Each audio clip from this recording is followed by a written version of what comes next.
सितारों जैसी खूबसूरती लेकिन जिंदगी में भरा था दर्द। आज हम बात करेंगे उस अदाकारा की जिसने बेहद कम उम्र में स्टारडम पाया और फिर दूसरे ही पल उनका स्टारडम ऐसा खोया कि वो हमेशा के लिए गुमनामी के अंधेरों में खो गई।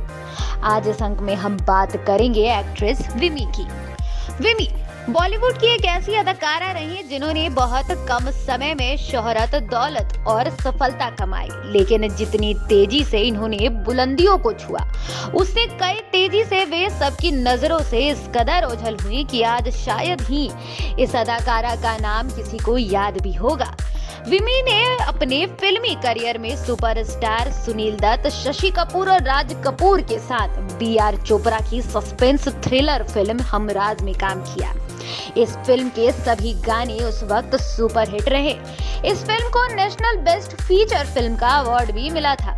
फिल्म हमराज विमी के करियर के लिए मील का पत्थर साबित हुई और वो रातों रात सुपरस्टार बन गई। फिल्म हमराज के बाद हर तरफ केवल विमी के चर्चे होने लगे। आलम तो ये बन गया था कि विमी हर मैगजीन के कवर पेज पर छा गई। उस समय फिल्म मैगजीन के कवर पेज पर आना ही बहुत बड़ी बात मानी जाती थी।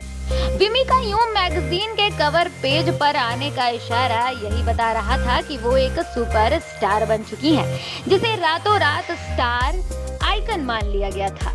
वो भी एक दौर था जब बॉलीवुड के गलियारों में विमी इस कदर छाई थी कि हर कोई उनकी एक झलक पाने को बेकरार रहता था।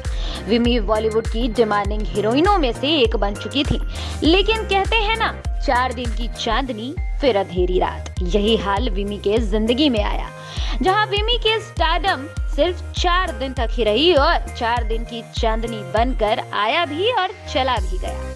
फिल्म हमराज के बाद विमी ने आबरू, वचन और पतंगा जैसी फिल्मों में काम किया, लेकिन अफसोस की बात ये थी कि ये सभी फिल्में विमी के करियर के लिए डाउनफॉल साबित हुई। विमी की फिल्में जैसे ही फ्लॉप होने लगी, उन्हें फिल्मों के ऑफर आने भी बंद हो गए। यहाँ तक कि जिन्होंने उन्हें सुपरस्टार बनाया, उन्होंने भी अपनी फिल्मों में चांस तक नहीं दिया। विमी इस कदर गुमनामी में चली गई थी कि कोई उनकी खोज खबर लेने वाला नहीं था। विमी का जन्म पंजाब के एक परिवार में हुआ था।